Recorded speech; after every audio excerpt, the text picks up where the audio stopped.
I thank COVID-19, coronavirus. Oh, क्या गया? Oh.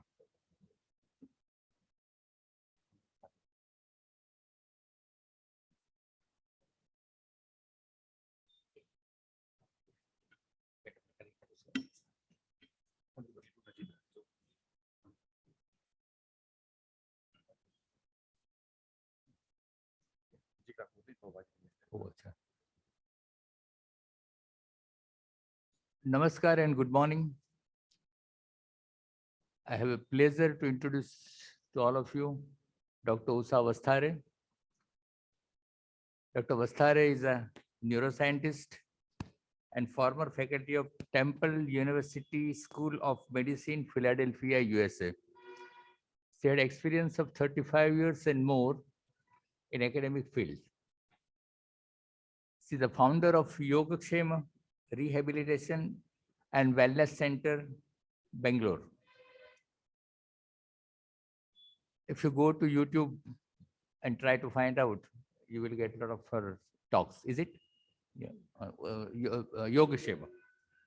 Dr. Usha Vasthare was academic research advisor for MDs, postdoctoral fellows, PhD students, and masters.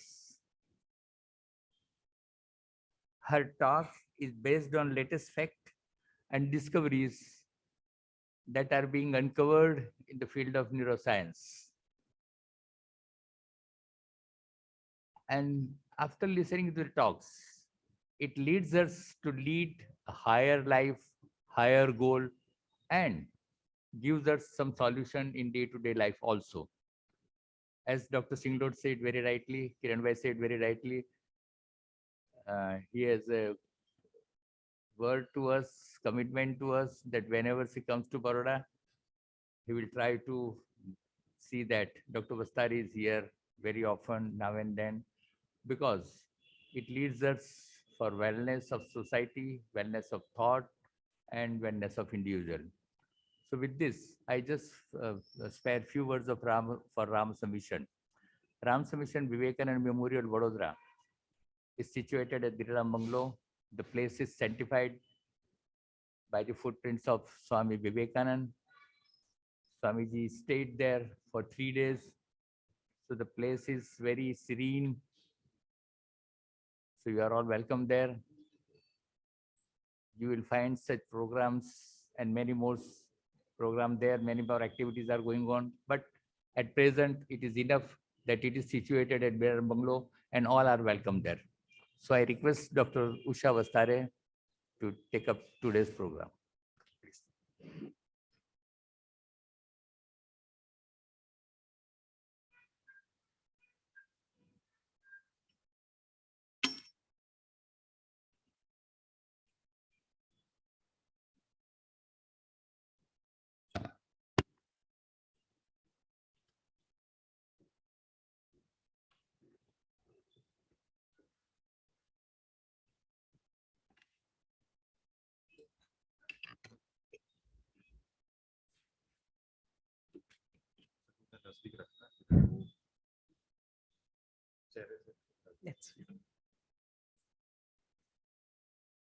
Namaste and a very good morning to you all.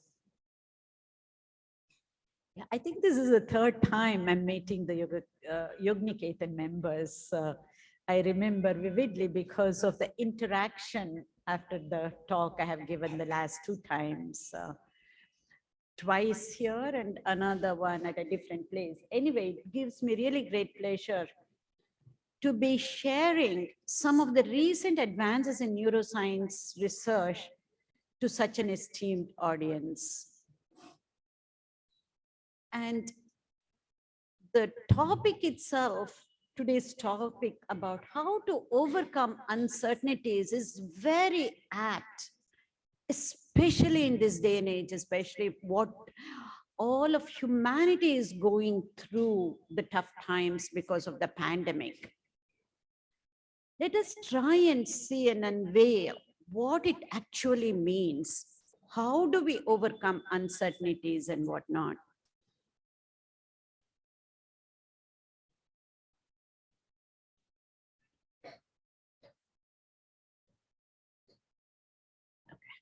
concentrate. Thank you. So the rest of 50 minutes or so, I'm going to be covering these topics. What are our powers of mind? Because to overcome uncertainty, we need to use our mind, right? The powers of our mind. So what are the powers of mind? And is there something that is certain for sure? Is there something like it is absolutely certain? And how to convert uncertainty to certainty? Not only that, and how to train our minds to deal with uncertainty. It's one thing to train our mind to deal with uncertainty, and it's another to train our mind to deal with something that is very certain. We need to understand and know both. How do we train our mind to deal with something both uncertain and something that is certain? Ultimately, why? Why do we need to use our powers of our mind? That ultimate why, I will wait until the last slide.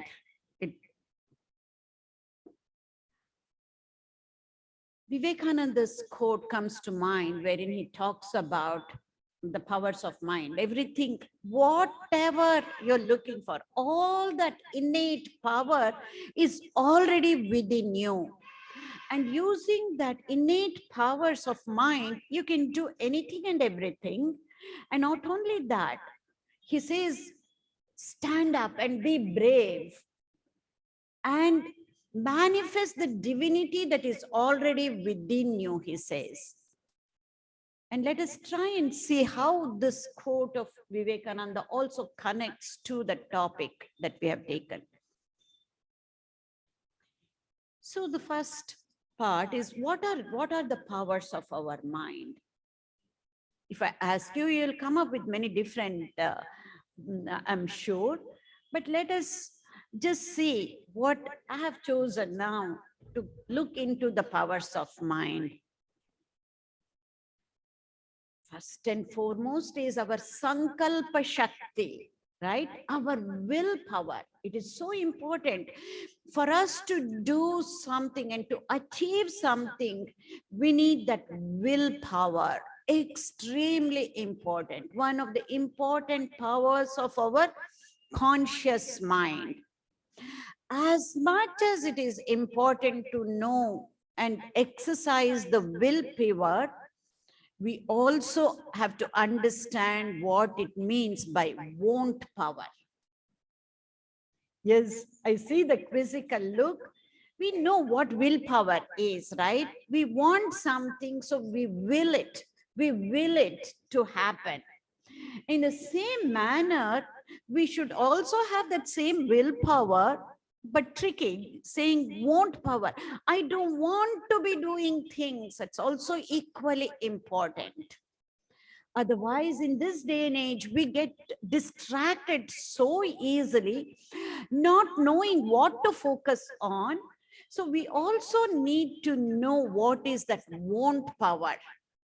As much as we need to know to exercise our willpower to get something, we also have to exercise that want power. I will not get into this, and that.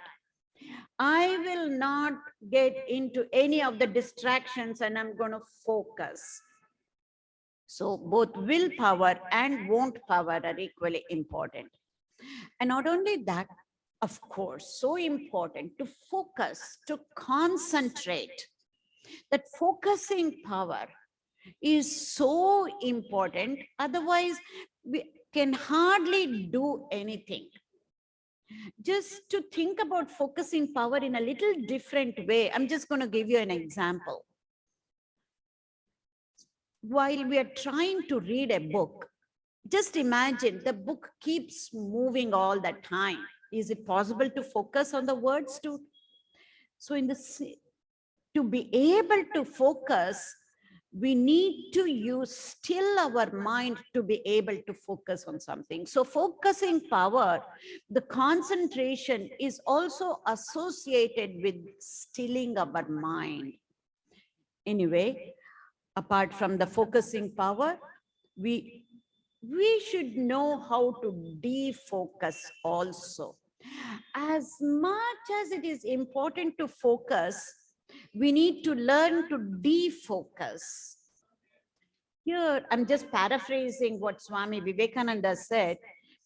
As much as it is important to focus and to be doing one thing, the next moment you should be able to get out of that and defocus whatever you're doing and put your focus on something else. To be able to put your focus, keep changing focus, you have to have the ability to defocus as much as you're focusing. And to be able to defocus on things that are distracting are also equally important. Defocusing power. And the Vivechana Shakti or the Viveka, the discerning power or the discrimination power to know what is right and what is wrong, what is good and what is evil, what is good in a short term and what is better for long-term benefits. These, the discrimination between two things, that power, discerning power, is very, very important. These are all, as you can see, the powers of mind. And of course, the memory power, the power to recall whatever we know. We need to be able to recall that, the facts and figures, whatever we know, that we need to be able to recall. The memory power is another power of the mind.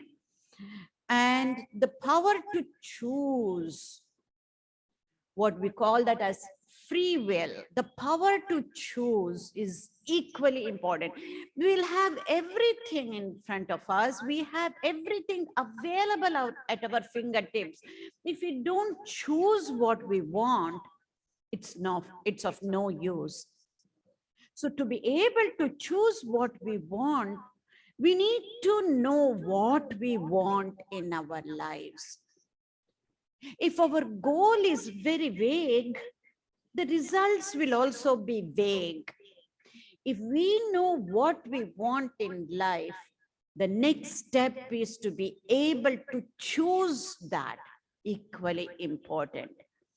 And one more last power that I have taken is one of the most important one is the self-awareness. What is happening at the level of the body, at the level of mind, at the level of our habits, action, our behavior, to be aware of ourselves. Extremely important, because self-awareness is the most important quality of a human being, if you ask me. If we do not have that self-awareness, we will remain as kids for any length of time, because usually youngsters will not have that self-awareness. So you need elders, you need parents, you need teachers to point out what that kid is doing something right or wrong, what is good or bad. Because self-awareness in children is low. As they grow, as they mature, that self-awareness gets heightened. This is one of the most important qualities, because many a times we don't realize the things that what we are doing wrong, or are we on the right track, or we are on the wrong track. We ourselves will not know. It's either our loved ones have to show that, or our teachers or our gurus. But if we are able to figure out what is happening in our mind, to know whether it is helping us to achieve something or it is pulling us down, that is the first step. So much so, the self-awareness is what is called in our scriptures, in our Upanishads, I say, Arive Guru. Arivu in Sanskrit is nothing but awareness. Arivu is awareness. Arive Guru. The self-awareness becomes your guru. This is what it means in our scriptures, saying that the guru is already within you. You have to manifest that within yourself so that you increase your self-awareness to such an extent that you know what is happening within yourself, so that you'll be able to change, so that you will be able to evolve, so that you will be able to transform. By the way, everything that I have shown here, these are all the powers of conscious mind. We purposely chose just the powers of our conscious mind, willful mind, rational mind. And then we will, in a little while, know the difference between two types of mind as we go along. So these are the powers of our mind. Using these powers, we will be able to understand and put into action how to overcome uncertainties. So why should we use these powers of mind? As we already said, to improve our memory and concentration, to achieve and be successful. We need all those powers that I just spoke about. And to improve our health and well-being, and to improve our interpersonal relationships. I always say this is the most important for any human being. Even more so than wealth and health, interpersonal relationships are, I cannot stress this aspect of the importance of interpersonal relationships. Today, it is not the topic, but there are studies that have been done by neuroscientists, especially at Harvard University, longitudinal studies, over 75 years of research study to prove how interpersonal relationships are important.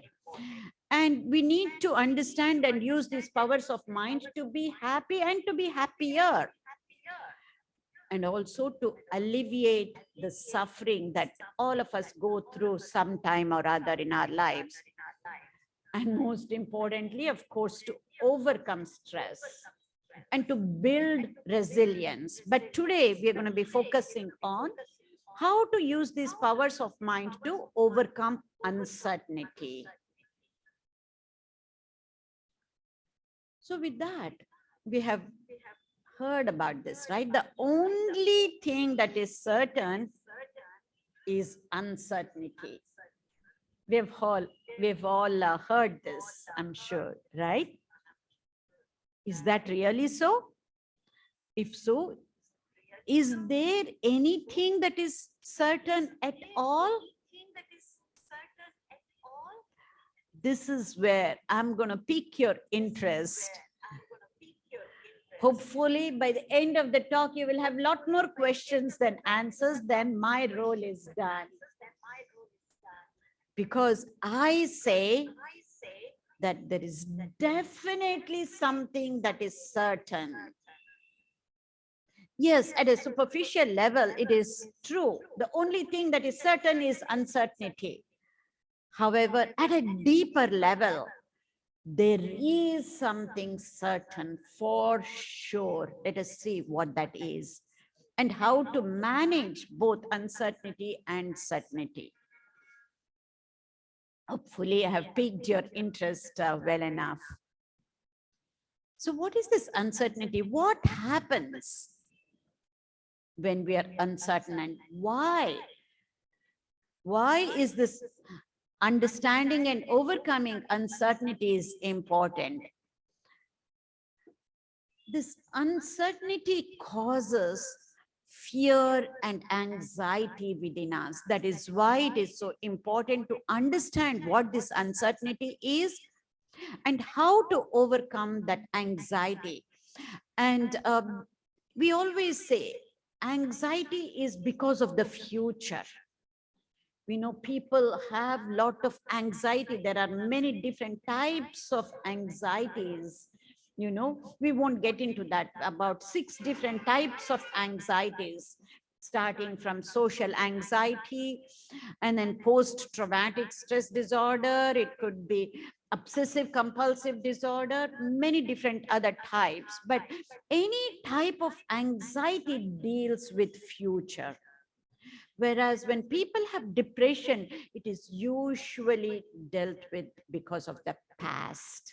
Just a thing to note.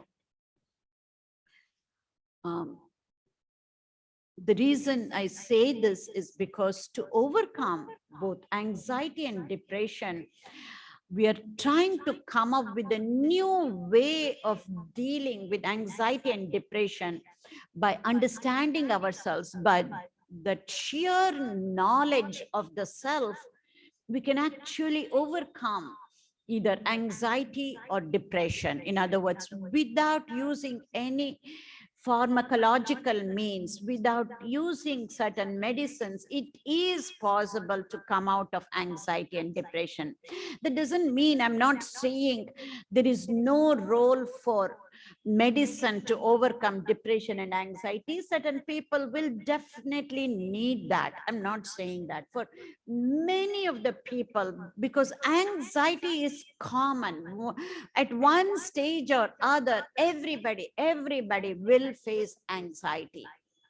And to overcome that, we say that knowledge about the self, knowledge about how the brain works, how the mind works is so crucial. Let us set that aside. But even that anxiety is caused because of the fear. We actually say fear is the mother of all negative emotions. Because of fear, it results in anxiety about the future. And this is one of my favorite quotes by Khalil Gibran, who says, our anxiety does not come from thinking about the future. It's not even about not knowing about the future. It's not even about the uncertainty about the future. The anxiety comes because we want to control the future the way we want it. And is it always possible? Absolutely not. There are only certain things that are under our control and many other things that are not under our control at all. But because we want to be able to control the future the way we want it is what is causing anxiety. But anyway, one of the most important aspects for this that we need to understand, I like the statement again by Max Planck, who's a physicist, theoretical physicist, and also a Nobel laureate, who says if you change the way you look at things, the things you look at will change. Extremely profound statement that we need to. This can be used for anything and everything in our lives. If you simply change the way you're looking at it without doing anything extra, just change the way you look at things, the things you look at will change. So what is this cause of anxiety or fear? This is where, with that introduction, general introduction, I go a little bit deeper into some of the neuroscience concepts. And I say scientific concepts because with science, it's all about commonality and reproducibility. We cannot say, oh, it is only for this group of people. What I'm talking about is only for people in Baroda or Indians who are going through this pandemic time. You can say that science is all about commonality. It is true for each and everybody. And also science is about reproducibility, which means if we do it in certain way, in such and such a way, it is supposed to produce certain results. That reproducibility is again extremely important concept for taking the scientific angle, as opposed to a different angle of maybe it could be a religious angle, because we know how do we overcome this anxiety and fear? We were also talking just before coming here that it could be through japa or meditation, right? We've heard about all of that. But why japa and meditation will work for some people and not for others? It is highly subjective in a way. It depends on the type of guru that you have, how much faith you have in the guru, or how much faith you have in God. These are all very subjective when it comes to some of those religious procedures. What is so neat and so important here, whatever we have seen in our scriptures, not just in our scriptures, any scripture for that matter, ancient wisdom scriptures of any religion for that matter, now most of that have been tested by the scientists. So whatever I'm speaking about is evidence-based research. The terminology is different, but the essence is already said in our scriptures. We will see what I mean by that in a minute. So what is the cause for this anxiety, or even deeper, what is the cause for all this fear? Is what we call that as a negativity bias. Whether we know it or not, without any exception, whether somebody is a saint or a scientist, a doctor or a patient, a professor or a student, it doesn't matter at all. Each and every person has this, which is nothing but negativity bias towards something negative.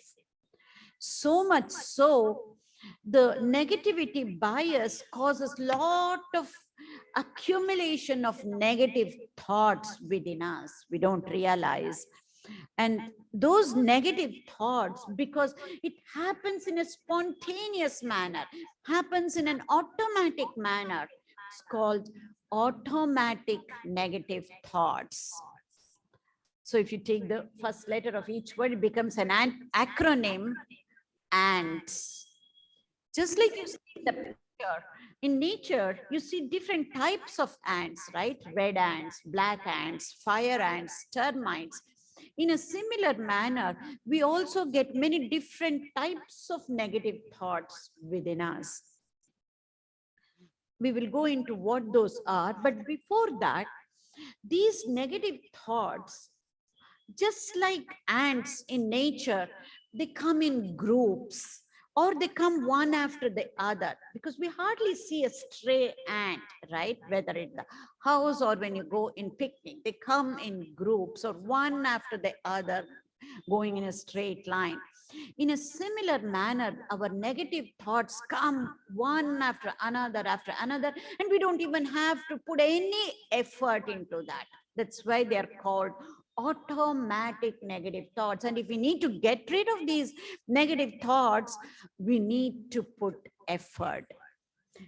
These negative thoughts or automatic negative thoughts, they come in groups, and their nature is they stick to our brain or to our mind, just like Velcro.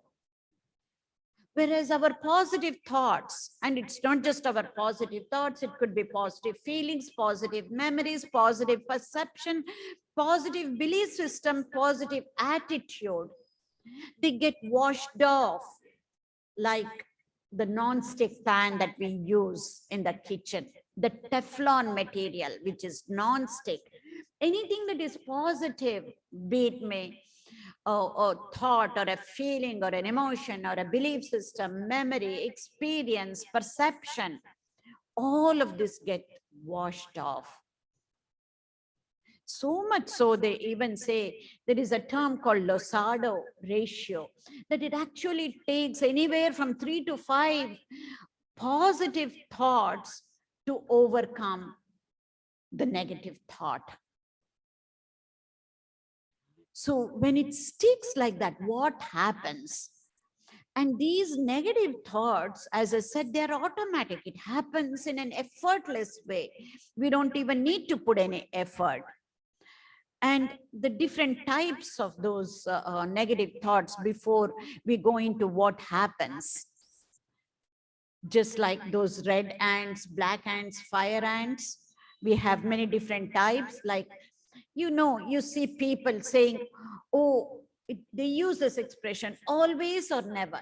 Whenever I want to do something, something or other comes in the way. I am never able to attend any of the talks that Yogniketan arranges. They always keep saying that, always or never. That's overgeneralization. Very common for all of us, but we don't know. Just recognizing these will help us to be aware.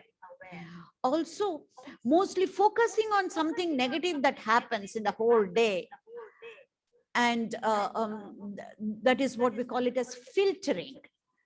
So many things happen in a day, but we focus only on one thing that did not work. The maid does not come one day. We are stuck upon the maid did not come today. So many things would have happened. But just because the maid did not come, that gets stuck in our mind. Also, guilt beating. Whenever we use the phrases, oh, I should not have done that, I should not have done this, then we know for sure that we are feeling guilty about it. Guilt does not serve too much of a purpose, except that it won't allow us to do the wrong things, that's all. Otherwise, it's kind of a wasted feeling that we need to recognize it and to be able to overcome. Also, minimizing and maximizing, just like filtering. You minimize something that is good that has happened, and maximize something that is negative that has happened in a day. These are all different classifications of automatic negative thoughts.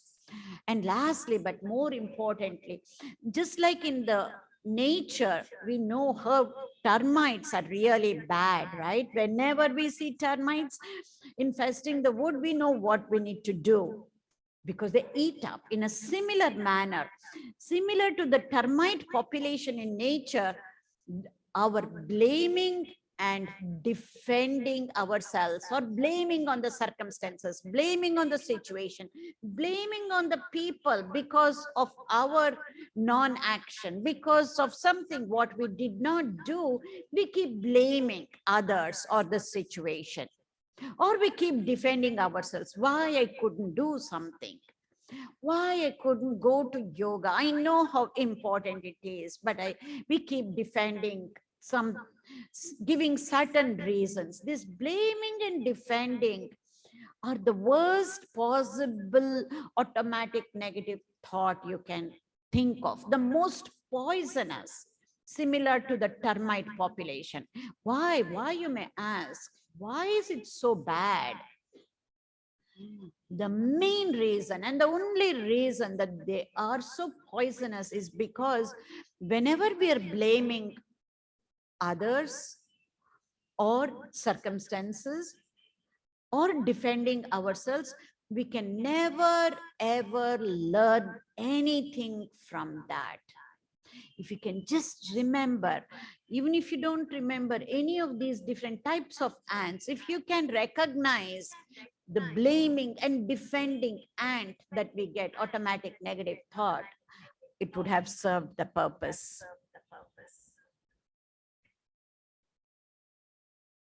When we have these ants, it's not just we can recognize and be aware, not just that. And when these ants go unchecked and unnoticed, it is almost like looking through colored glasses. I might be wearing white, but if you're wearing dark glasses, colored glasses, this will never look as though it is white.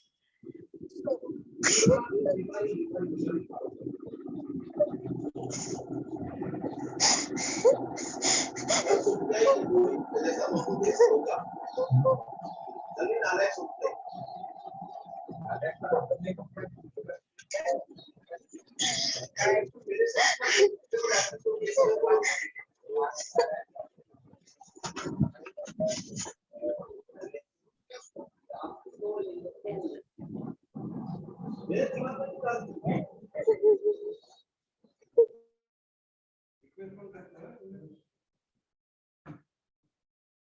have to unmute my, even I'm muted.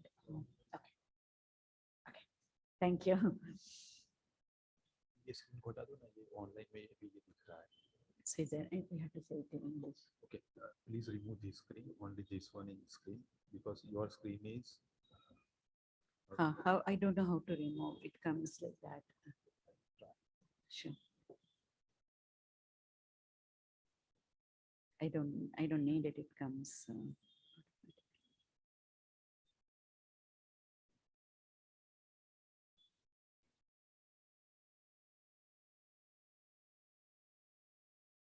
Okay, thank you.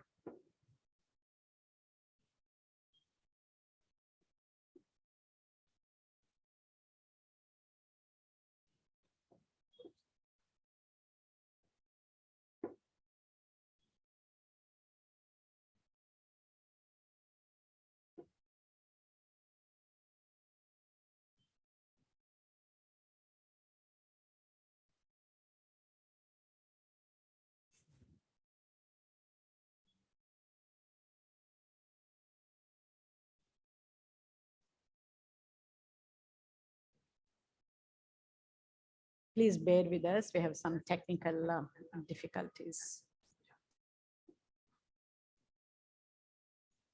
Okay. Thank you. So coming back to these unchecked and unnoticed ants, because I say these are automatic, it happens spontaneously without any effort. And if we are not aware of it, these negative thoughts, they get accumulated in our mind and we start seeing everything in a negative way. This is another aspect, because it's just like seeing through colored glasses.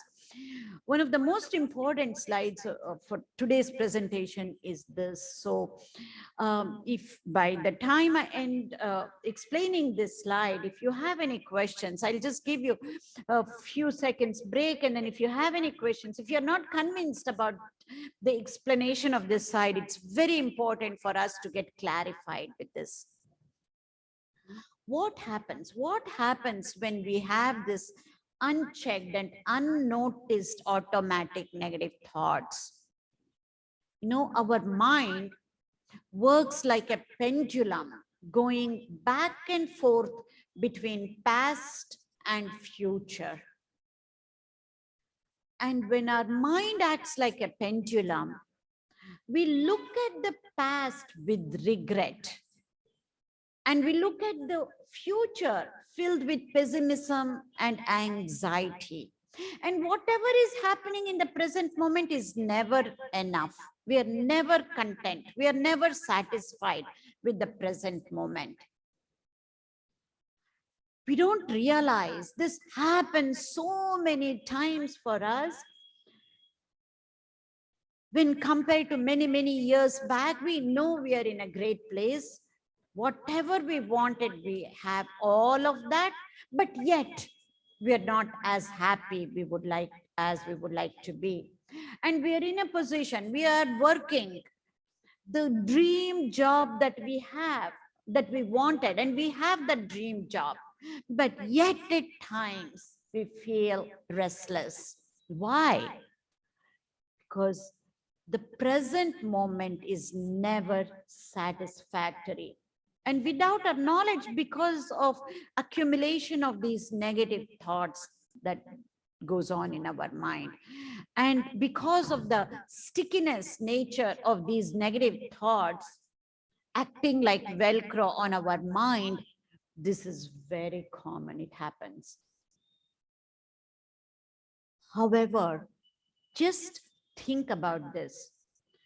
Past and future, they are just our mental construct.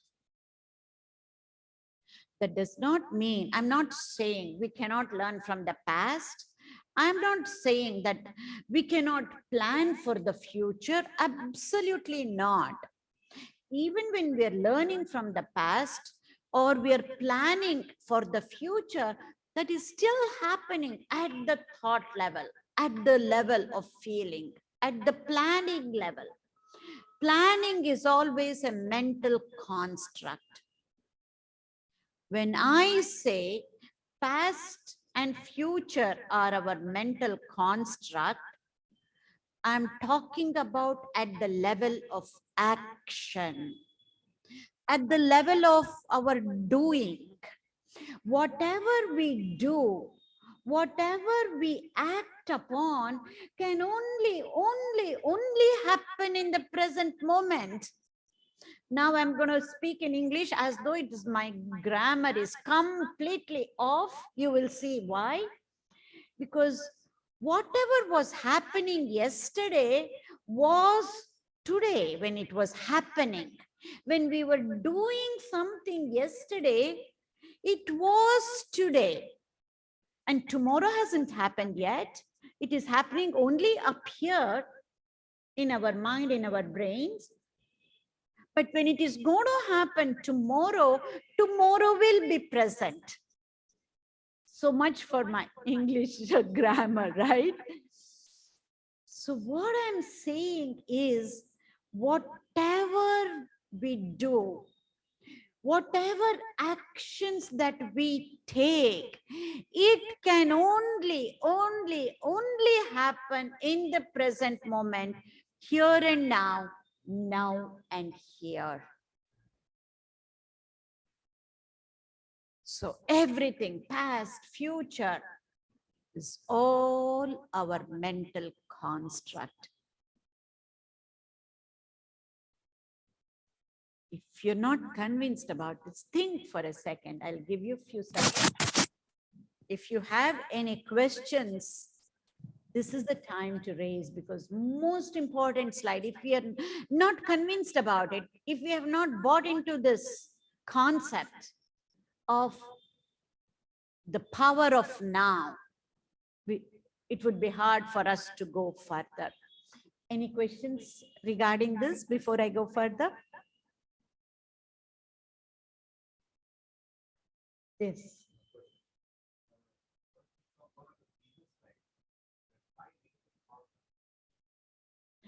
Yeah. Yeah, it has evolutionary significance. We can take that up later at the end, but I want to focus just on this slide of the power of now. All we have is now and nothing else. And a short answer to your question is, it has evolutionary significance, because maybe I can answer it right now because you have raised it. See, if we did not remember something bad that happened, something negative that happened, imagine our cavemen. They had to remember, oh my goodness, I cannot jump from such a distance from that tree. If I do, I will die. And that gets passed on to many generations because of the survival instinct. For us to survive, this negativity bias is extremely important. Whereas for us to evolve, to transform, to change for better, this negativity bias is what is preventing us. We need to overcome that fear. But that fear is what prevents us to not take too many risks on our life itself. Does that make sense? Yes.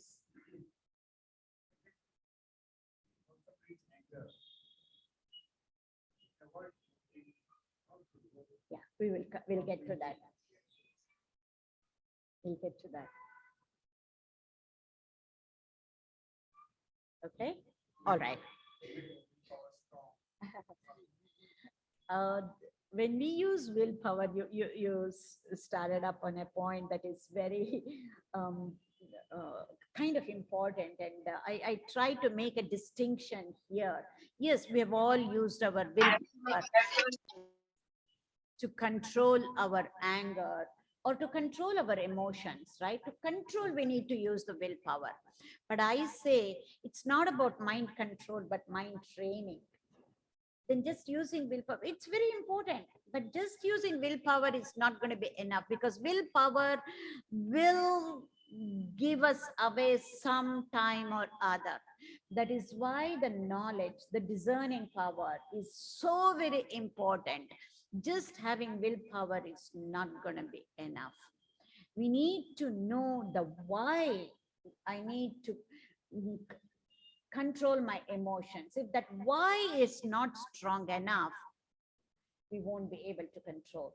When we don't know the why, then we only use the willpower.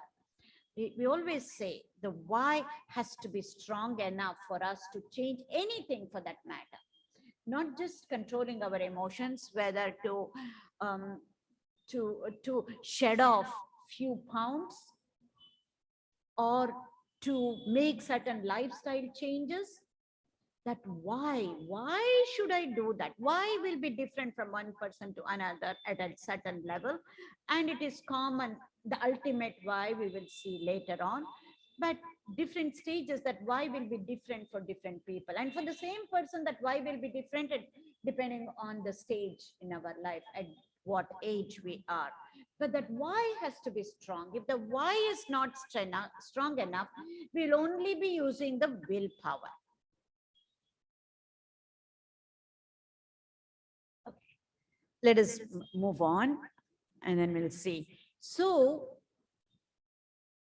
because of these unchecked and unexamined automatic negative thoughts, we are never ever in the present moment content and satisfied. So the whole thing about mind training is about how do we train ourselves to be in the present moment, here and now, now and here. That is the power of now. So again, going back, what happens? What happens again when we have too many of these ants? Now, you know, whenever I use ants, it's all about automatic negative thoughts. They affect our learning. They affect our health and happiness. They affect our interpersonal relationships. They affect our entire life itself. So this negativity bias, it truly affects. We will have everything in life, but yet not as happy as we would like to be. It's again because of this negativity bias, which is innate within each and every one of us without any exception. If that is the case, then what are the reasons that we give? I don't have to list any of the reasons. We have plenty more reasons which are actually excuses, but we say these are the reasons. First thing, and say, oh, this person, this is the way he is or she is, or I can't help it, this is the way I am. I can't do anything, I'm born like this. And it's actually in my genes. My mother tells me, you're just like your grandfather, so short-tempered. You're just like your grandfather. So what can I do? I'm born like this, it's in my genes. Even that is not so true, especially because of the epigenetic research. We won't go into that. Even that expression of certain genes can be changed by changing both the external milieu, the environmental factors, and the internal milieu. So anyway, ultimately, when we can't give any more excuses, I will say, I'm like this because right now of the pandemic, or because my spouse is like that, because my sister is like that, because my boss is like that. Otherwise, I would have been just fine. So, because of these ants unchecked and unnoticed, what are the consequences that we face? Again, we have everything, but we cannot be what we want to be. And we cannot change as easily. We try, just like every New Year resolution we make, and it lasts for at best few weeks. And many a times we shun away from the responsibilities that we have. And it's tough to be proactive when we have these ants. And with our own loved ones, it is hard for us to understand our loved ones when we have either angry. Anger is one of the automatic negative thoughts. It's a feeling, not a thought, but a feeling. We cannot be as empathetic and as loving and as understanding with our loved ones. We cannot be as happy as we would like to be, even after having everything in our life. Ultimately, we get frustrated both with ourselves or with others because of this negativity bias or the lot of negative thoughts and feelings, and we don't know how to overcome this. However, what we need to remember is the solution for this does not come in a glass bottle with colored pills. It's only through knowledge, only through training our mind can we overcome this. And because of this negativity bias or the ants, automatic negative thoughts, we resist this uncertainty. We don't want to accept even that uncertainty. We want everything to be perfect, and we know exactly what our future is like. That is how many a times we behave. So anyway, just mixing some wisdom, some of our ancient scriptures, whatever I've been saying, the solution, yes, the problem maybe is in the mind, but the solution is also in our mind. This is what our Bhagavad Gita shloka says in the 6th chapter. I think it is 6th shloka or so. Uddhared atmanatmanam natmanam avasadayed. Atmaiva hyatmano bandhur atmaiva ripuratmanaha. Our mind is our friend and our mind is our enemy. And we need to elevate ourselves from this mind, from the lower mind to the higher mind. We're going to see what that is in a minute. So how do we do this? This is where, how do we elevate ourselves using our mind? This is another newer concept of neurosculpting comes about, which is nothing but for us to understand this, let us take the example of a sculptor like you see here. You see a sculptor sculpting out Hanumanji, right? What does he do? He takes a big boulder and he does not take something from outside to create Hanumanji sculpture, right? Whatever is not Hanumanji in that stone or boulder, he removes that stone. Because he sees in his mind, inner mind, he already sees that Hanumanji in that big boulder. Whatever is not Hanuman, he removes. In a similar manner, we need to remove whatever is not helping us what we want to be. Whatever is not helping us to be as happy we want to be. The difference between a sculptor that we saw in the previous slide and us being neurosculptors, when we do this, we are neurosculptors. Says be a neurosculptor. You can see that on the slide. We become neurosculptors. Unlike a sculptor who was sculpting out a statue of Hanuman, he had a separate stone or marble. The sculptor was different and the tools were different. The sculpture was different, except when we become neurosculptors, the marble is our brain. We are the sculptors And the sculpture is nothing but the future that we want for ourselves. How do we carve out our own future the way we want? How do we build our own future, carve out our own future? So the marble, the stone, the sculpture, and the sculptor, 3 in 1, all the 3, including the tools, actually 4 in 1. The tools are also within us, and then we will see what those tools are.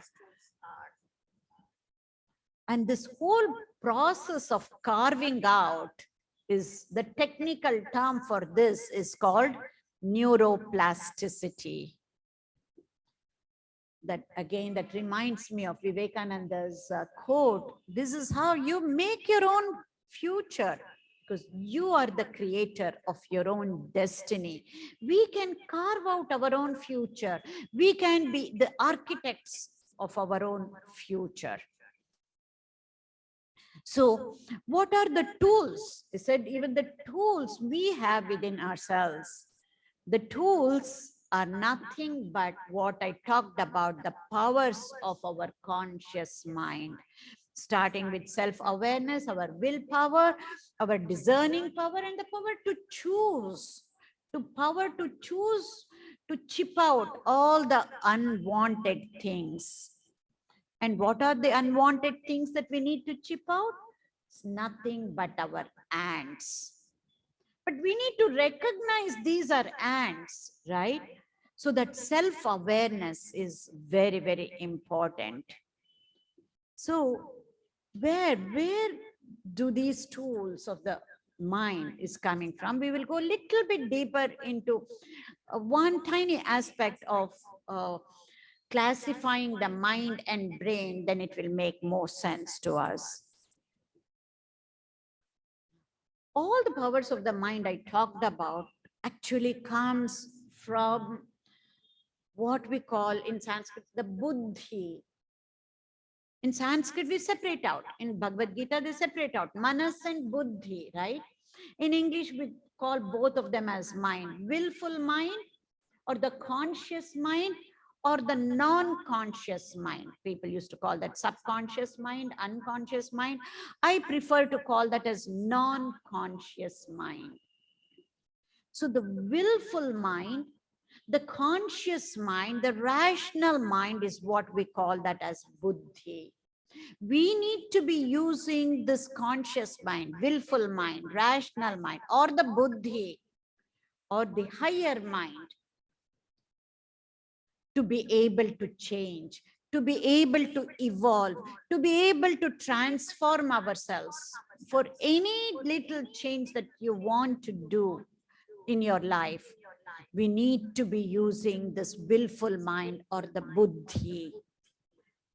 Whereas when we're using the habitual mind, the ants actually come from this part of the mind, the habitual mind, also called as the emotional mind, also called the non-conscious mind. Without any effort, it just happens automatically.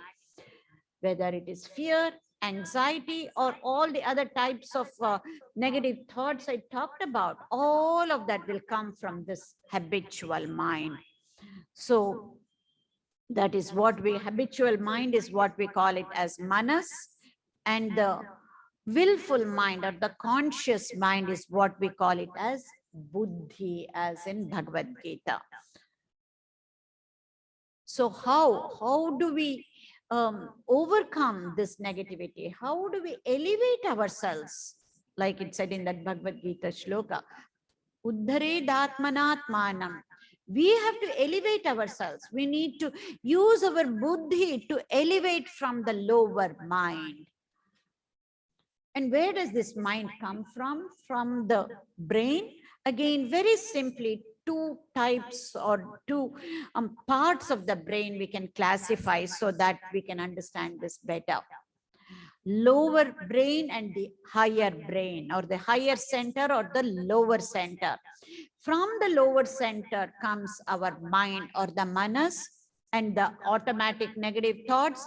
And when we say we are stressed out, that this is the lower center of the brain that is highly active. And this is also the seat of instinct. That means this lower center of the brain works exactly even with animals. Exactly the same way in animals. Whenever we are in that instinct mode, it is working like just as in animal kingdom, now the brains of the animals. Whereas the higher center, all the powers that I talked about, whether it is the power to choose, the self-awareness, the discerning power, the willpower, the wound power, all of that is coming from the higher center of the brain.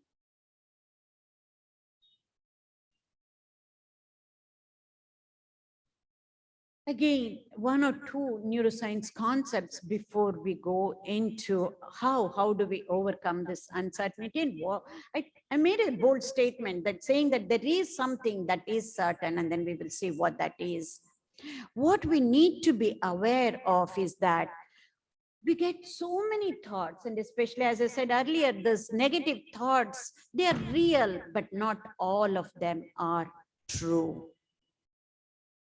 Again, one more shloka comes to my mind, the Bhagavad Gita shloka, and then we will get to that. Where is Bandhuratmat manastasya enatmaivatmana jitaha anatmanastu shatrutve vartetatmaiva shatruvatu. We need to conquer our mind, not control, not just using the willpower. Conquering our mind is through self-awareness and through discerning power. What I call that as manojaya. When we conquer our mind, what happens to the brain and what happens to our life when we conquer using the buddhi, when we conquer the mind, when we conquer the lower mind by using the higher mind? What exactly happens at the level of the brain itself? And what happens to our life when we conquer this by using this, understanding this shloka? We will get to this. First, we will get to what happens at the level of the brain. When we conquer our mind, when we use our mind in a certain way, what happens to the brain? That takes us to a challenge that was posed by Dalai Lama a couple of decades back. Dalai Lama posed a question to the Western neuroscientists saying that if you change your mind in a certain way, the brain itself will change. It was difficult for the neuroscientists, Western neuroscientists, to believe this because they looked at brain as a computer, like the hardware, because brain, it is, you can see, you can touch, whereas mind, you cannot, it is intangible, right? How can something that is intangible as mind, that you cannot see, can change something like the something that is tangible? In other words, can the software change the hardware itself? Absolutely not, is what the Western neuroscientist said. So Dalai Lama posed another challenge saying, you try and figure out, you test this out. If I am wrong, I'm going to go change the Buddhist texts, which is nothing but an extension of the Hindu scriptures, right? I will change the Buddhist scriptures. If you are wrong, you go change the scientific text, is the challenge that he posed.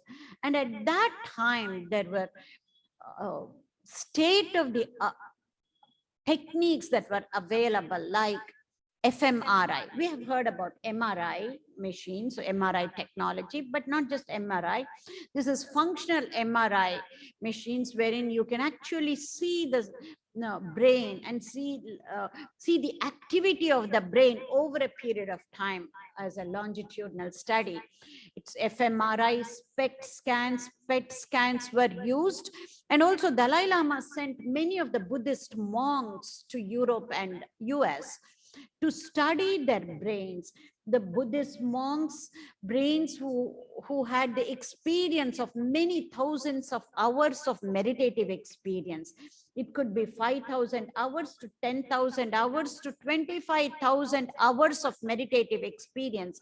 These brains of Buddhist monks with so many hours of meditative experience were compared to a control group wherein people who had never meditated upon, and when the brains were compared, lo and behold, there were clear cut changes in the structure of the brain with the Buddhist monks. This clearly showed that if you change your mind in a particular way, not in a flippant manner, just like, oh, I don't want to drink tea today, I will take coffee, not changing the mind in a flippant manner, but in a highly structured, willful, deliberate way over a period of time, the very structure of the brain itself changes.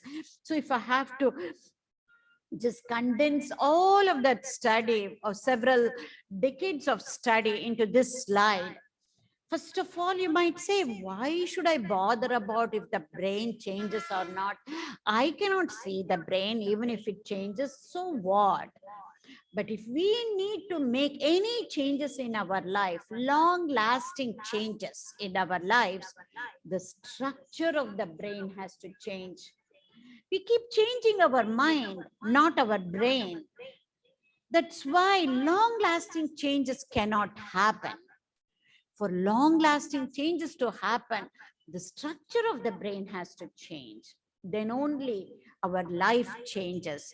So in other words, if we change our mind, which is nothing but changing our thoughts, changing our feelings, changing our perception, changing our belief system in a particular way, in a willful way, in an effortful way, in a deliberate way, over a period of time, it will change the very structure of the brain. Even here, mind you, this is not long-lasting changes. Only when changing our mind, we put it into action.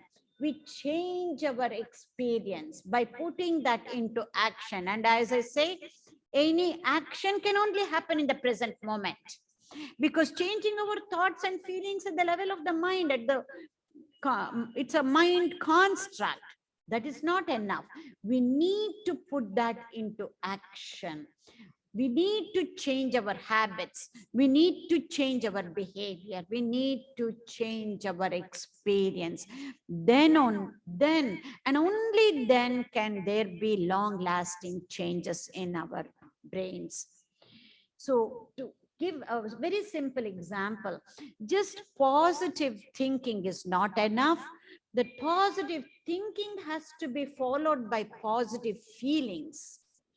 Thoughts are fleeting, they come and go. Feelings are expressed at the level of the body, they're long lasting. Still, just positive thinking and positive feeling is not going to be enough. They have to be followed by positive actions or experience. Then and only then can there be long-lasting changes in our brain. And this whole process is called neuroplasticity, a technical term. So with that neuroscience background, we're going to sum up saying that I told you, is there something that is absolutely certain? And I said, yes, there is. And we're going to know what is that? What is that? Is there absolute certainty? Of course, yes. And what is that?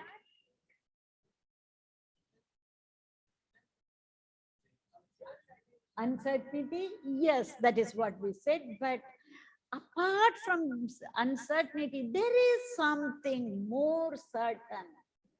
This is where I said I will raise more questions in your mind than answer, hopeful. Or at the end, you will also find the answer and say, what is that? That is more certain, absolutely. That is now. The present moment is the only thing that is certain. Not even the next moment. Only this moment, present moment, here and now, now and here, is the only thing that is certain. If that is the case, I also said, then how do we manage uncertainty and how do we manage certainty? Then how should we be in this present moment? That is what is really, really important. And how should we be in this present moment? Because all we have is now. And not only all we have is now, all we need is now. Because only in the now can we be doing something to make long lasting changes. Everything else is, we are learning from the past, we are planning for the future. If we need to make any long lasting changes, we have to catch hold of the present moment and act upon it. Act upon the present moment, because that action can only happen in the present moment. So the important aspect is to be practicing being in the present moment. This is Mano Jaya, not mind control. Yes, we train our minds and end up with Mano Jaya. This is how we conquer our mind. What is said in the Bhagavad Gita shloka, conquering our mind, elevating our mind, that is nothing but the Mano Jaya. That can only happen in the now. So we need to practice being in the present moment. And how do we practice being in the present moment? Again, a scientific term, being mindful about the present moment. All you need to know about being mindful in the present moment are just three things. That is the present moment, the now. And we need to be highly focused, paying attention in a particular way. And very important, that we are non-judgmental in the present moment. If we do these three things, to be non-judgmental, to be focused, to be in the present moment and paying attention in a particular way. This is being mindful. This is how we train ourselves to be in the certain moment, which is the perfect moment. How do we face uncertainty? How do we face certainty? Is just being mindful. To conclude, I'm just going to conclude and take up questions if you have.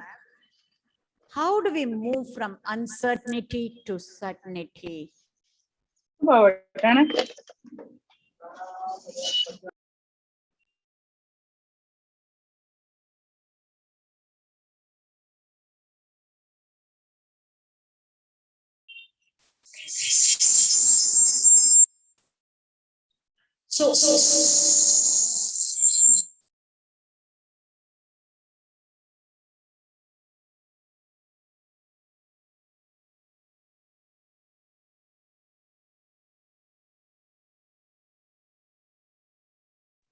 Okay. It's still showing muted.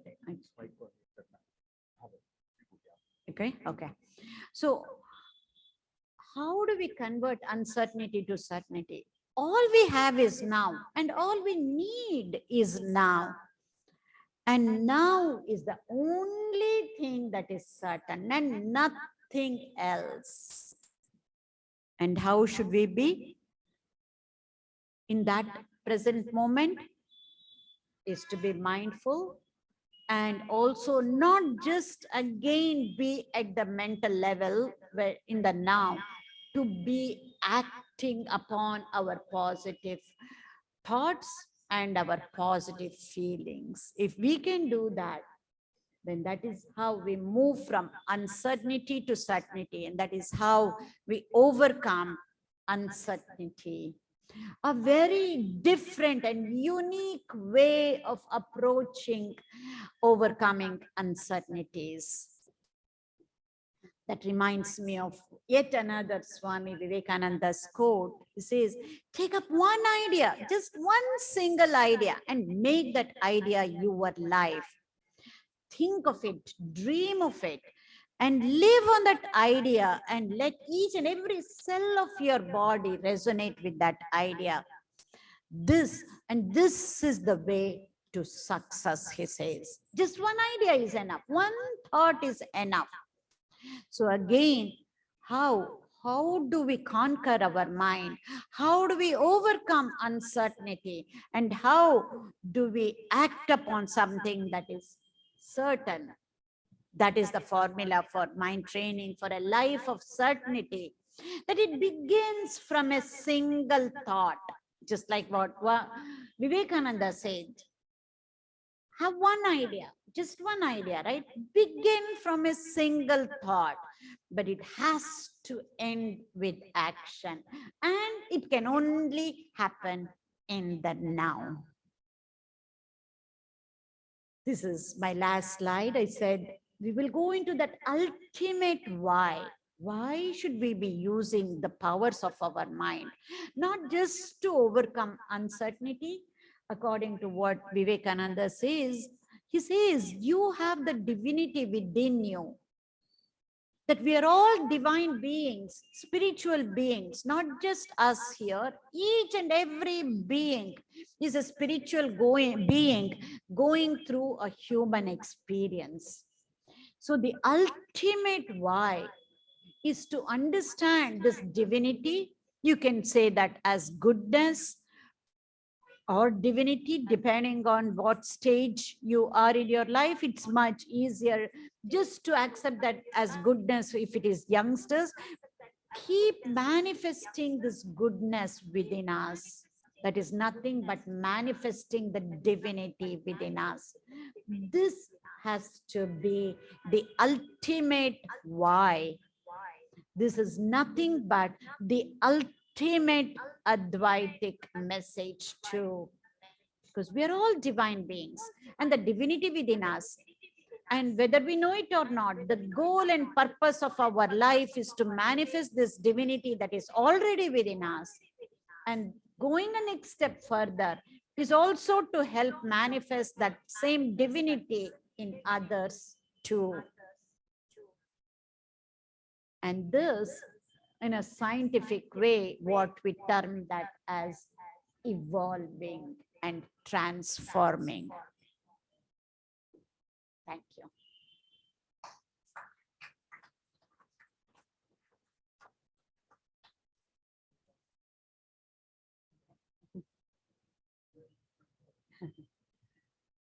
Thank you.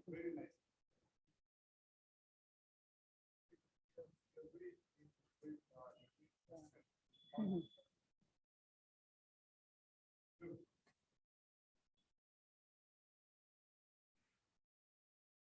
Yeah, if you have any questions, I can entertain a few questions if you have the time. Yes.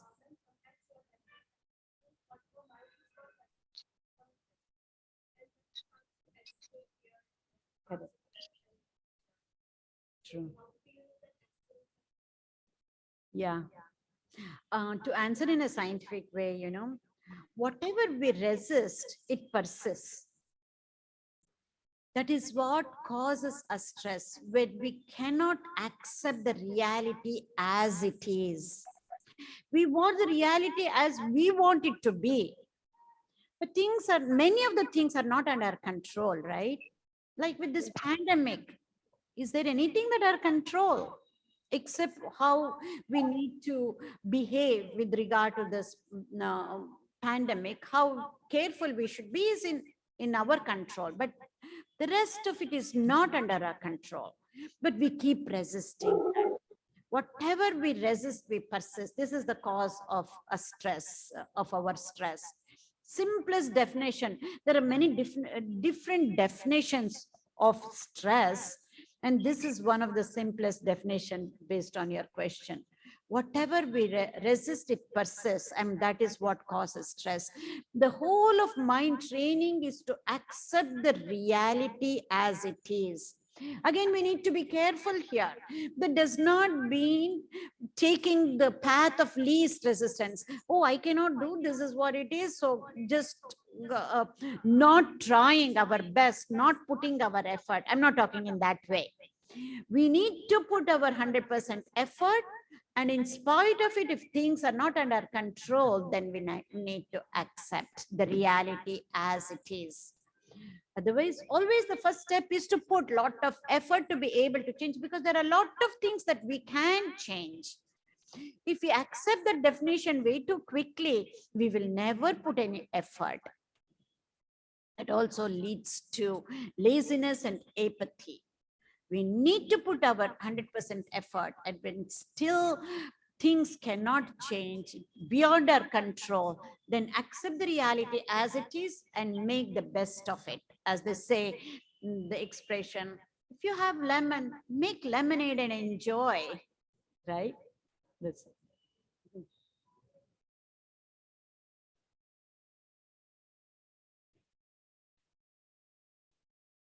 And actually, that is the nature of the mind. So we need to use the buddhi and answer this to ourselves.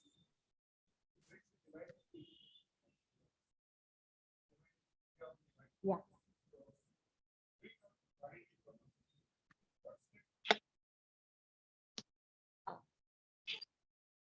One word answer, we need to be neurosculptors. We need to be neurosculptors. Remove everything that we don't want, that is preventing us to express this divinity within us. As simple as that. That's it.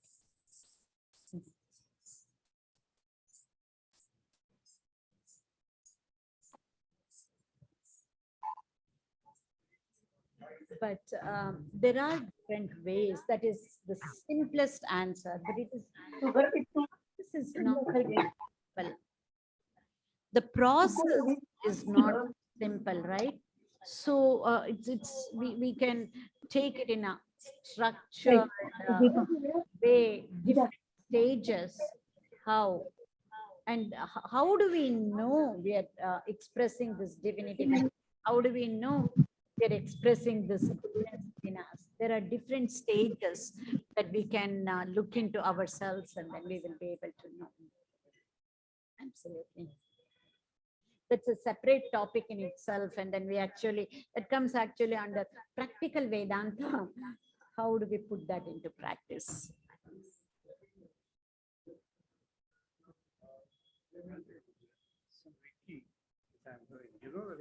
Yeah.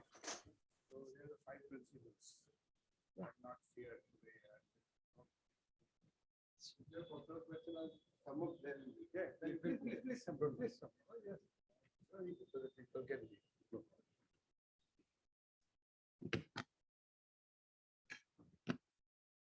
Hope all of you enjoyed the talk. Did you? Okay. It was a wonderful journey, spanning about 5,000 years, I think. It was from Upanishad era to the modern sciences. It was a big journey. I took number of pages to note down whatever you say.